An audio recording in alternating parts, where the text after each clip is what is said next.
Hello, and welcome back to the Haunted Slumber. Before you settle in and drift off, I'd love to know, where in the world are you listening from tonight? If this story helps you relax or keeps you company in the dark, consider liking the video and subscribing for more nightly chills. Now close your eyes and let the story begin.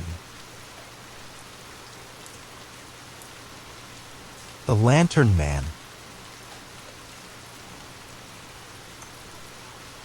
It had been raining for the better part of 3 hours when Clara Anders drove into Hemlock Brook. The narrow road twisted like a black vein through the forest, slick with wet leaves and mist that curled low across the asphalt. Her windshield wipers creaked back and forth in a slow, hypnotic rhythm, and even with the heat on full blast, she could feel the damp chill creeping into her bones. She'd heard the stories, of course. Everyone had. The Lantern Man, a local folktale passed down in hushed voices from one generation to the next. A tall figure glimpsed at twilight, walking the woods with an old oil lantern in hand. Those who followed the light were never seen again. Nonsense, Clara told herself. Just the kind of thing that made for a good Halloween article and exactly the kind of mystery her editor loved. She checked her GPS. The signal was weak, but the blue dot still hovered over the village's main road, if you could even call it that. Hemlock Brook was little more than a cluster of homes surrounded by woods tucked in the hollow of a forgotten county. The welcome sign had come and gone a mile back, barely visible through the mist. Welcome to Hemlock Brook. Established 1851, population 42. Clara hadn't seen another car since she turned off the interstate. The silence was oppressive, not peaceful, but watchful, as though the trees themselves leaned in to listen. She pulled up to a small and called the Hollow Pine, its windows glowing softly against the gray afternoon. It looked like something out of an old novel, creaky, weathered, and deeply charming in its own way. She cut the engine, grabbed her overnight bag and recorder, and stepped out into the drizzle. The door jingled as she entered. The interior smelled of cedar and old books. A fire crackled in the stone hearth to her left, and behind the counter stood a woman in her 60s, wearing a thick cardigan and a skeptical expression. "You must be the journalist," the woman said. Clara smiled, extending her hand. "Clara Anders. Thanks for having me." The woman took her hand after a pause. "Margaret, I run the inn. I wasn't told you'd be coming during the storm." Clara glanced out the window. "Bit worse than I expected, but I'll manage. I'm here to do a piece on the local legends, especially the Lantern Man." Margaret's expression didn't change. "I figured I'd start by talking to some residents," Clara continued. "Get their stories, maybe take a walk through the woods tomorrow." "Don't go in the woods." The words were flat, immediate. Clara blinked. "Sorry?" Margaret looked at her, this time with something like pity. "You're not from here. You don't know the land. The trees remember things, Miss Anders. Things that should have been forgotten." Clara gave a careful smile. "That's exactly the kind of quote that makes a great article." Margaret didn't smile back. The room was on the second floor, small but clean. A heavy quilt was folded across the foot of the bed, and a ceramic lamp hummed with warm light. Clara set her bag down and opened the curtains. The forest was barely visible beyond the rain, just the hint of tree trunks and fog. She pulled out her recorder and began taking notes. Day 1. Arrived in Hemlock Brook around 4 p.m. Town is quiet. Residents seem wary of outsiders.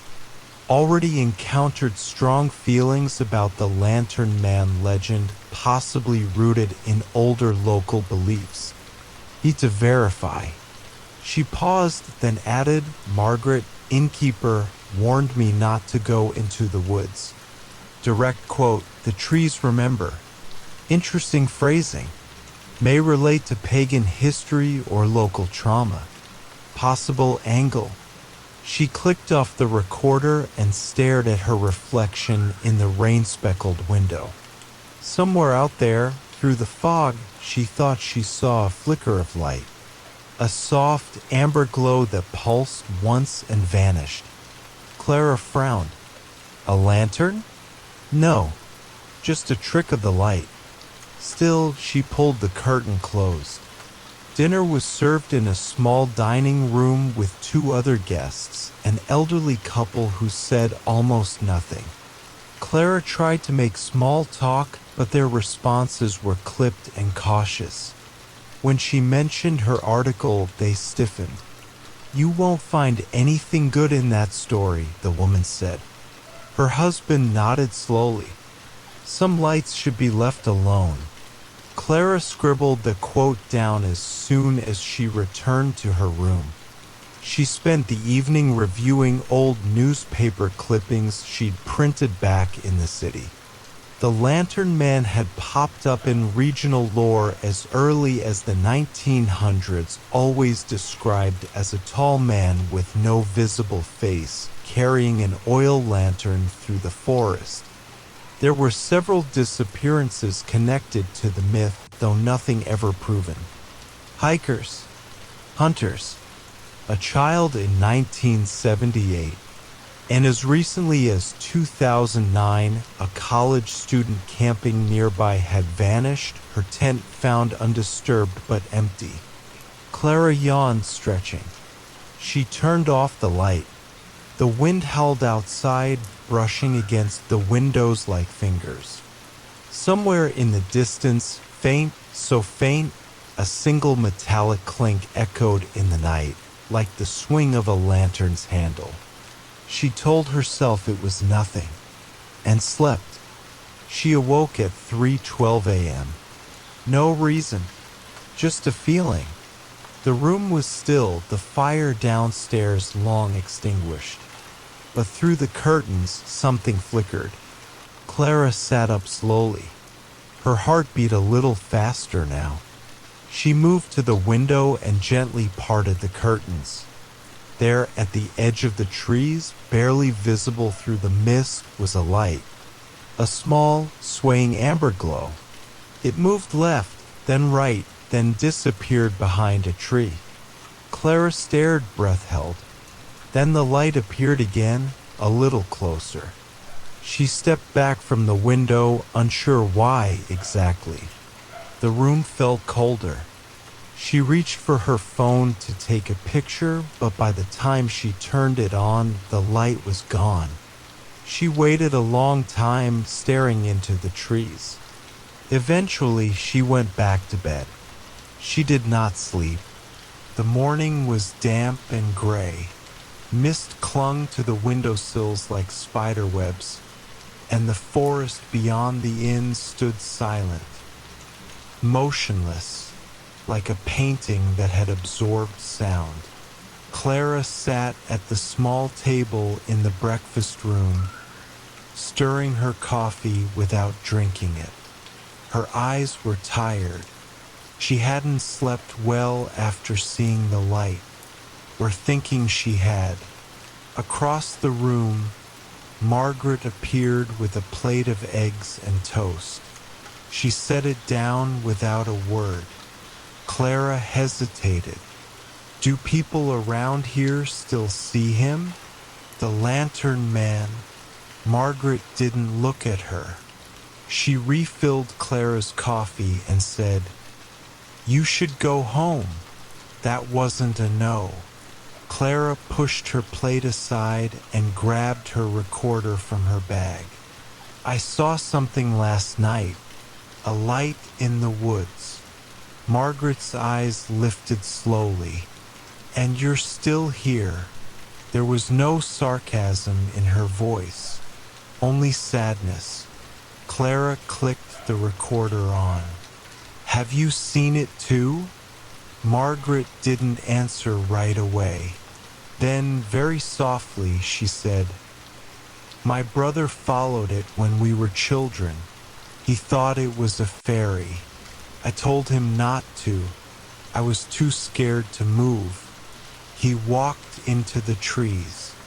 Paused. "And he never came back." Clara's fingers tightened on the recorder. "I'm sorry. Did they search for him?" "They did." Margaret stared past her into a memory. "They found his shoes by the river. Nothing else." Clara sat back in her chair. "But he was just gone?" Margaret nodded. "Like the others." Later that morning, Clara visited the town library, which was really just a room in the back of the old town hall.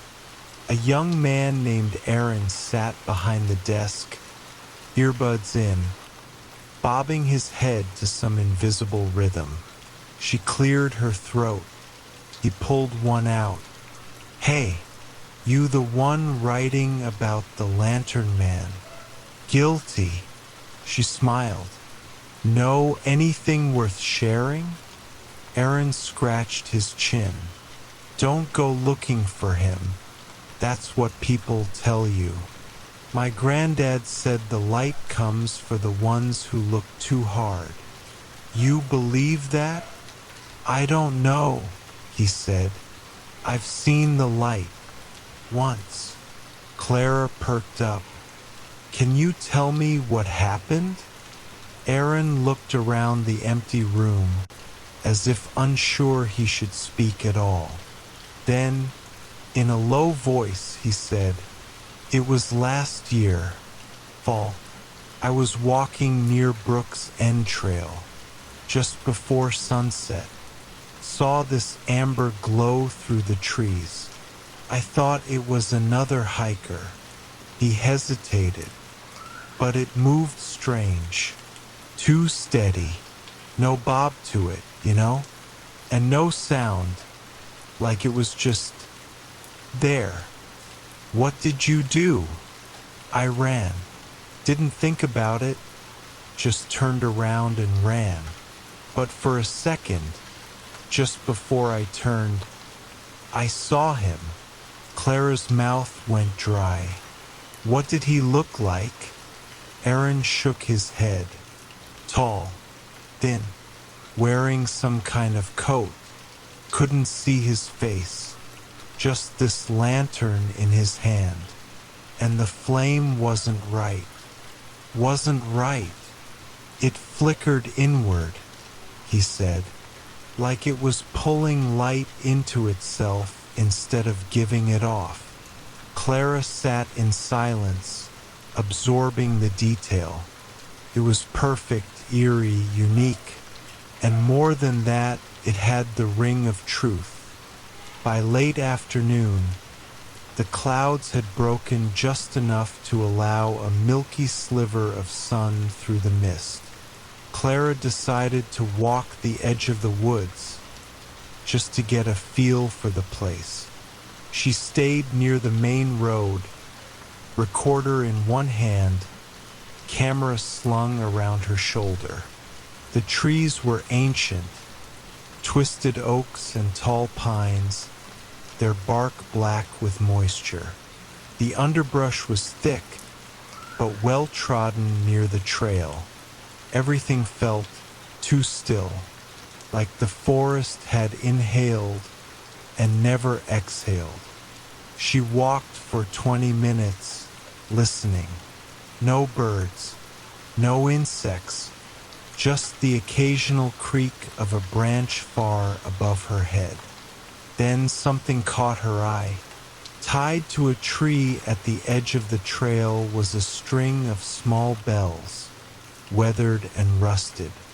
Beneath them, etched into the bark, was a symbol, a circle with 3 vertical lines through it.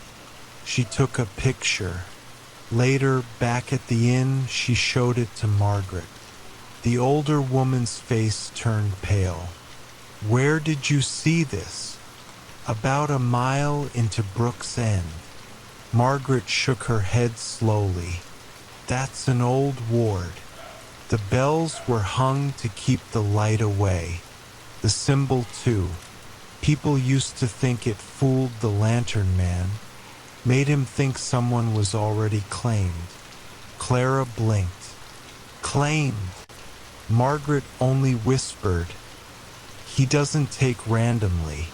He chooses." That night, the light returned. Clara had left her recorder running on the windowsill, just in case. She didn't expect it to catch anything. But at 3:07 a.m., a soft, steady clink echoed through the trees. Metal against metal, a lantern's hook swaying. Clara woke seconds later, heart pounding. She didn't move at first, just lay in the dark, listening. The wind had died, and outside, in the deep shadow of the forest, the light hovered, closer now than before. She rose, slowly, and crept to the window. There he was, not imagined, not a flicker, a man-shaped figure in the woods, holding a lantern. The flame inside glowed a strange, inward amber, bright enough to cast his silhouette in profile, but never his face. He stood motionless, facing the inn. Clara froze. The figure didn't move. Then, slowly, the light turned, as if guiding someone deeper into the woods. He was leaving, or leading. Clara didn't realize she had her hand on the doorknob until it turned. She was going to follow, but just before she opened the door, she heard a voice, barely a whisper, barely human. In the back of her mind, "You're not ready yet." She snapped back to herself, chest heaving, the hallway dark and empty. The light was gone. Morning came heavy, overcast again, with the kind of oppressive stillness that made Clara feel like she was walking underwater. Her body moved through the motions, shower, coffee, checking her notes, but her mind was caught in the memory of that whisper. "You're not ready yet." The words echoed, not just in her head, but in her bones. She reviewed the recorder from the night before. At exactly 3:07 a.m., there was the sound again, clink, clink, clink. Then something else, a faint, rhythmic breath, not her own. And beneath it all, as she amplified the track and listened with headphones, something chilling. A second voice, barely audible, almost like a radio station just beyond the dial. "Come and see." Clara left the inn that morning with a plan. She was going to follow the trail where she'd seen the bells and go deeper into the forest. It wasn't reckless, she told herself, it was research. The mist had thickened since yesterday. The sun was completely veiled, leaving the forest dim even in daylight. She brought her camera, her field recorder, a flashlight, and a small bag of food and water. At the edge of the woods, she passed the bells again. They chimed softly in the breeze, a sound that once might have seemed peaceful but now rang more like a warning. She hiked for over an hour, deeper than she'd gone before. The trees seemed to lean closer the further she walked, as if listening. At a fork in the trail, she found an old wooden sign barely legible through decades of moss. Brook's End Widow's Path. She checked her map. There was no Widow's Path listed. That was strange. and strangely intriguing. She took the left. Widow's path was narrower, less maintained. The ground grew marshy in places, and the trees were draped in thick, pale moss-like shrouds. Every now and then she'd hear something crunch behind her, only to turn and find nothing. After another mile or so, the woods opened into a glade, a small clearing where a crooked stone well stood in the center, half collapsed, covered in vines. She approached, camera recording. Something about the well pulled at her. Not curiosity, not fear, recognition, as if she'd seen it before in a dream or in another life. The moment she touched the stone rim, a sudden gust of wind howled through the clearing. A dozen dry leaves burst into the air and swirled in a frantic circle before dropping. The forest was still again. She looked down into the well. Nothing but darkness. Then faint and far below, a light, like a lantern flickering at the bottom. Clara staggered back, heart racing. What was happening here? She returned to the inn shaken and pale. Margaret saw her from behind the front desk. "You went into the woods," she said, her voice flat. Clara nodded. "I found a well."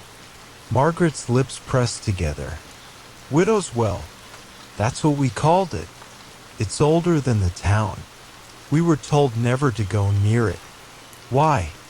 "Because that's where he marks you." Clara sat down on the bench in the lobby, too tired to stand. "What does that mean?" she asked. Margaret joined her slowly. "They say he doesn't just take people. He chooses them, draws them in slowly over days, sometimes weeks, makes them see things, hear things, and once they go too far." She trailed off. Clara looked up. "They vanish?" Margaret nodded. "Some say he collects their voices. That's what the well is, full of voices, not water." A chill moved down Clara's spine. "I'm already marked, aren't I?" Margaret didn't answer. That night, Clara set her camera to record through the window again, this time with night vision enabled. She left the recorder running and kept a journal on the nightstand. She wrote, "I feel watched, not by something out there, but by something inside. Like it's already part of me, calling for my blood." At 3:13 a.m. she awoke gasping. The room was silent, but outside, down the hill near the tree line, the light had returned. This time it was moving faster, coming closer. She stumbled back from the window, heart racing. The camera was still recording. And then she heard it, the whisper, not in her head, not imagined. A voice just outside the window. "You've seen the well. Now follow the flame." Clara didn't sleep for the rest of the night. The light outside her window flickered in and out of view like it knew she was watching. When dawn finally came, gray and listless, she was already dressed and ready. She had to go back to the well. The forest felt heavier than before, as though it knew what she was about to do. The path to the widow's well seemed shorter this time, but more twisted. The trees leaned in closer. The sky was barely visible through the thick canopy. When she reached the clearing, the well waited just as she'd left it. But now the vines had withered, crisp and blackened, and the stones looked cleaner, like something had disturbed them. Clara approached slowly, her recorder and flashlight in hand. She shone the light down into the well. The bottom was still too far to see, but she didn't need to see it, she could hear it. Whispers, distant, layered, male, female, young and old. Some crying, some singing softly, tunelessly. One voice stood out, hers, repeating words she hadn't said aloud. "Follow the flame. Follow the flame. Follow the flame. Her hands trembled. Her instincts screamed to run, but she didn't. Instead, she dropped a small stone into the darkness and counted. 1, 2, 3, 4. On the 5th second, it hit something soft, not a splash, not a clatter, but a muffled thump as if it had landed on cloth or something organic. And then the whispers stopped. All at once. A silence so pure and sudden it rang in her ears. Then, clang, clang, clang. The sound of a bell, not distant, directly below her. Clara stumbled back. That was it. That was enough. She fled the clearing, the sound of the bell chasing her through the trees, ringing in time with her heartbeat. When she returned to the inn, Margaret was waiting on the porch. She looked like she hadn't moved in hours. "You went again," she said. "I heard voices. My voice. Down in the well." Margaret nodded solemnly. "Then it's too late." "Too late for what?" Margaret didn't answer right away. Instead, she reached into her coat pocket and handed Clara something wrapped in faded cloth. Inside was a photograph, black and white, curling at the corners. It showed a group of townspeople standing near the well. In the center was a man in a long coat holding a lantern. His face was pale and blurred as if the camera hadn't captured it fully. Clara squinted. "Is this?" Margaret spoke in a whisper. "That's him. The one they call the Lantern Man. We used to think he was a ghost. But he's older than ghosts. He doesn't haunt, he harvests." Clara stared at the photo. "Harvests what?" Margaret didn't blink. "Memory. Identity. Voice. He doesn't just take people, Clara. He replaces them." That night, Clara tried to sleep. She told herself she'd leave in the morning. Pack her gear. Forget the story. But at 3 a.m. she was awakened by a knock at her door. 3 soft taps. She got up, every nerve in her body stiff with dread, and opened it. There was no one there, but on the ground was a single lit lantern. It flickered with a bluish, cold flame, and beside it, carved into the wood of the threshold, were the words, "You've seen the well. Now descend." She left the inn without telling Margaret. She knew what she had to do. This wasn't just about the story anymore, it never had been. This was personal. She didn't know how or why, but the Lantern Man had chosen her, and the only way to survive was to confront him. Clara reached the clearing at dawn, lantern in hand. The well looked different now. The moss was completely gone. The stones gleamed, and the air above it shimmered like heat waves. She looped a climbing rope around a nearby tree, tied it tightly to her harness, and lowered herself slowly into the darkness. The well swallowed her, foot by foot.